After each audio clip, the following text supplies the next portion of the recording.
Oui, bien bonjour, bonsoir à tous. Merci d'être là pour ce énième rassemblement. Alors, énième, exactement, c'est 15e.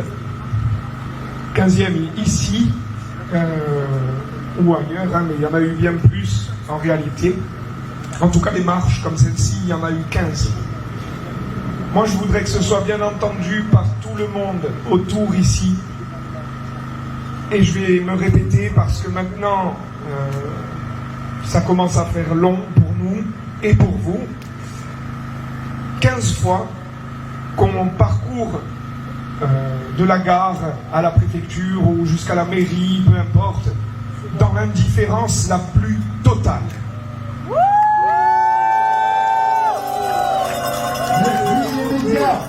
Alors, avant de commencer mon discours écrit, je voudrais juste poser une question à la population. Je vais commencer par une affirmation, c'est que nous ne sommes pas anti-vaccins. Si des gens vaccinés sont là, on les remercie encore plus de leur implication. Il faut le savoir.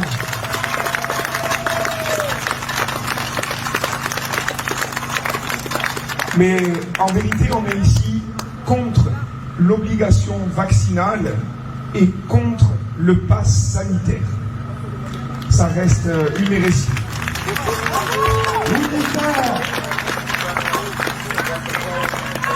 Donc ma question est simple.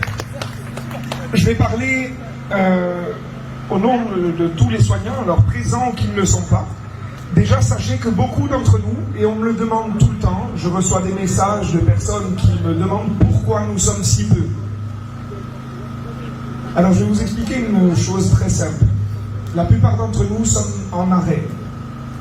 Ou, pour un plus petit nombre, mais il y en a, et il y en a présents ici ce soir, mis à pied. Mis à pied sans solde.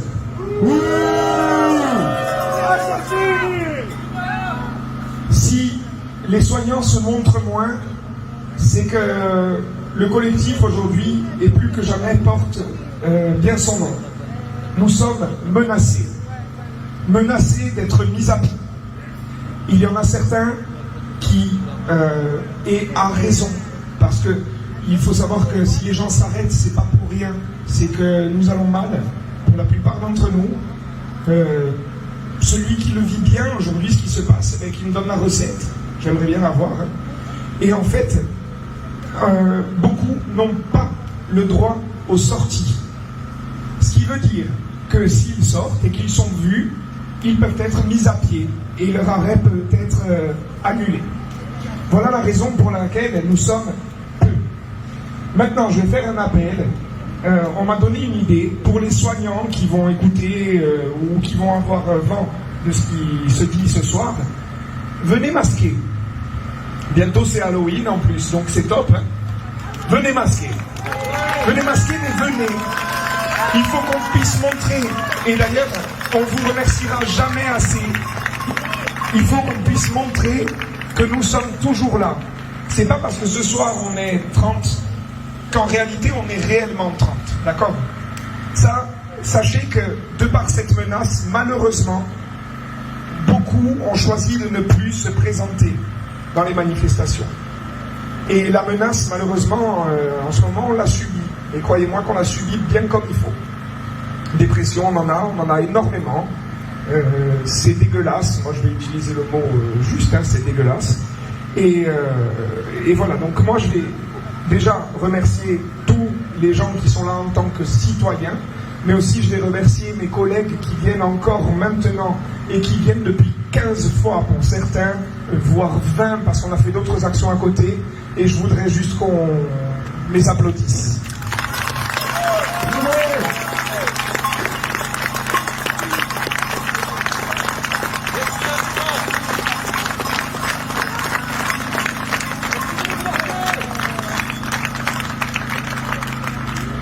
Un peu, oui, c'est bon. Bon, du coup, je reprends depuis le début. Pour la énième fois, nous sommes là, hein, nous sommes présents, mais quand on aime, on ne compte pas. Hein? En tout cas, la cause est juste, donc on va continuer.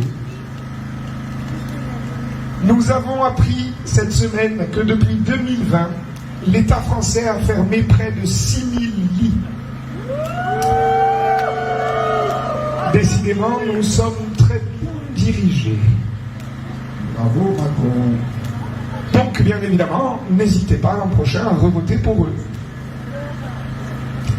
Sur le site de l'OMS, en accès libre, vous pouvez lire que la vaccination en lien contre la Covid cumule aujourd'hui plus d'1 million d'effets secondaires en Europe, seulement en Europe. Il est beau le bénéfice-risque, hein, quand même.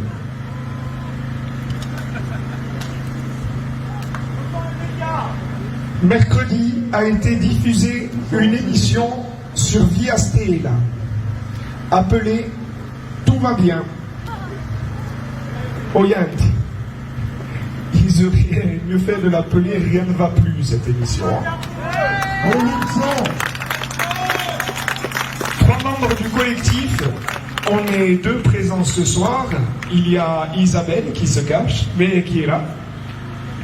Et moi-même, avons essayé de faire entendre nos idées et notre vision des choses. Je pense honnêtement, pour ceux qui ont vu l'émission, vous m'en direz des nouvelles, hein, que nous avons réussi. Mais attention, parce qu'en face, il y avait 4 médecins en accord depuis bien longtemps. Ces 4 médecins-là, et je peux vous l'affirmer, hein, ils ne se font pas la bise, mais c'est juste parce qu'il y a la Covid en ce moment. Hein. Ces 4 personnes nous ont renvoyé, de par l'émission, hein, simplement du dédain. Alors ils regrettent notre absence et ils disent qu'on serait tellement plus utile au travail. Hein. Donc, comment peuvent-ils se passer de nous?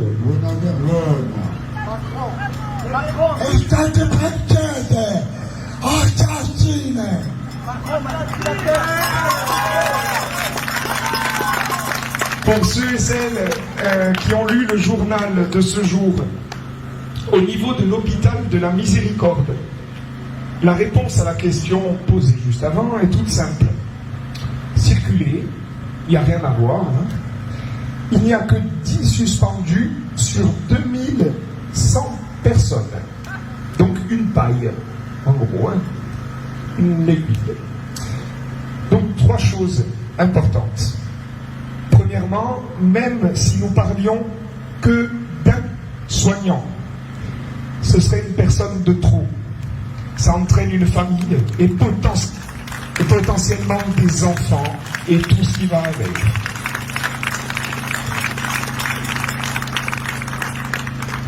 Deuxièmement, on ne compte pas les gens qui ont posé un petit peu de congé.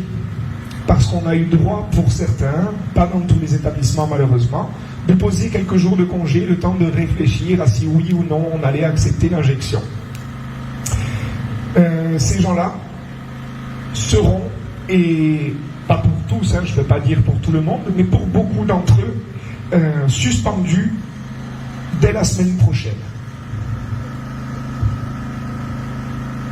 Troisièmement, que dire de tous les gens en maladie que cette obligation vaccinale a achevé? Effectivement, avant, pour le personnel soignant, c'était pas top.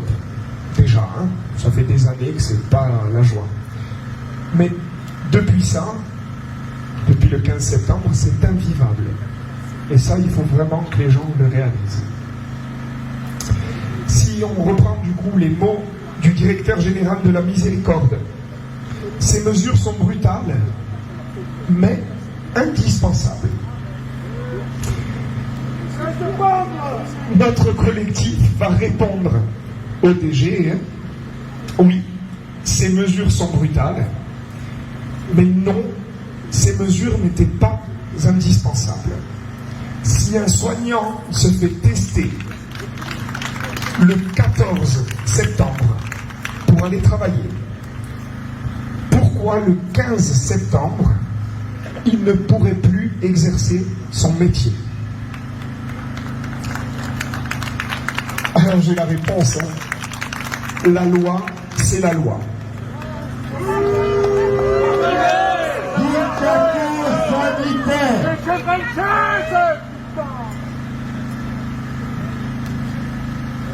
Un, deux, oui. Jeudi, nous avons fait une rencontre à la CDC avec le docteur Fazi, en charge de la santé à l'Assemblée. Cette rencontre, je n'ai pas pu y participer personnellement, des collègues à moi ont pu, donc je vais vous dire leur ressenti. Elle aurait été plutôt constructive. Elle a promis de faire remonter au sommet de l'État notre demande qui consiste à être testé toutes les 72 heures si nous ne sommes pas vaccinés. Corinne Front, assurant appuyer cette demande. Enfin, au bout de 15 semaines, nos politiques entrent en jeu. Un message aussi à côté pour ceux qui parlent d'autorisation de mise sur le marché définitive, parce qu'on l'entend de plus en plus. Non. Même si la terre entière demain serait vaccinée, ce n'est pas pour autant que l'AMM serait définitive. Le nombre de vaccinations et l'AMM ne sont pas corrélés. Pour l'AMM, il faut laisser le temps au temps. En gros, comprenez bien que le temps est une des seules choses sur cette planète qu'on ne peut pas acheter. D'accord ? Vous savez, du coup, que quand on vous dit que nous n'avons pas assez de recul, nous, en tant que soignants, ou certains médecins, peu importe qui, et qu'il faut laisser le temps au temps, on parle de ça, du coup. Ne vous faites pas avoir, parce que j'ai beaucoup, encore une fois, de messages de personnes qui me disent « Non, mais l'AMM est passée définitive. » Non, on peut vacciner la planète entière, le temps, on ne l'a pas. Le recul, nous ne l'avons pas. Ce n'est pas la même chose que le nombre.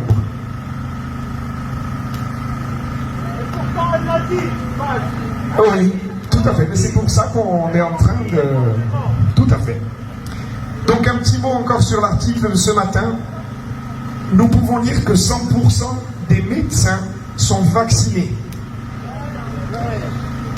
Moi, je vais vous dire une chose. Quand on vous menace de vous rayer de l'ordre des médecins, fatalement, je pense qu'après avoir fait ses études et pratiqué ce métier, on se fait injecter.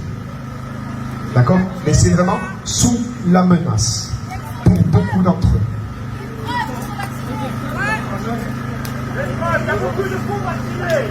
Encore une fois, il y a une vidéo qui tourne sur Facebook où l'on voit un taxi médicalisé arrêté à l'entrée de l'hôpital de Castelluccio pour un défaut de test PCR de quelques heures seulement.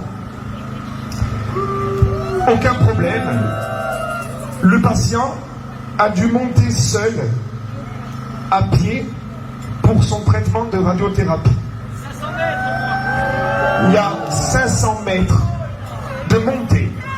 Un patient avec un cathéter infecté est monté sur 500 mètres à pied pour se rendre à la radiothérapie de Castelluccio parce que le vigile a décidé de ne pas le laisser passer.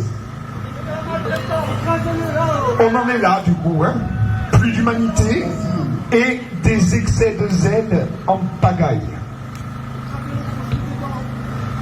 Sachez une chose, notre collectif condamne fermement ces mesures. Et la loi, c'est la loi. À partir d'aujourd'hui, c'est terminé. Ça commence à nous gonfler, en fait.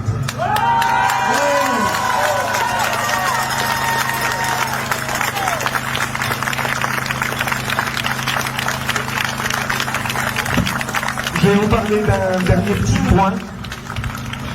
Pour la question des masques pour les enfants. Alors, je ne sais pas si vous avez suivi, il y a une histoire de moins de 50 cas sur 100 000. Alors, en Haute-Corse, ils sont à 48, nous on est à 52, tout à coup, on est ensemble, donc bon, c'est eux qui décident, on ne l'enlève pas pour les enfants. Hein. Il ne faut pas que vous vous inquiétiez en fait là-dessus, dans un sens. Alors, attention, ça reste ironique. Hein. Ça ne soit pas pris au pied de la lettre. Hein. On ne dit pas que les enfants devraient mettre des masques à l'école. Hein. Le problème, il sera réglé dans très peu de temps. Hein. Le 15 octobre, les tests seront payants. Plus personne ne les fera. La Covid va disparaître et l'État criera que c'est grâce au vaccin.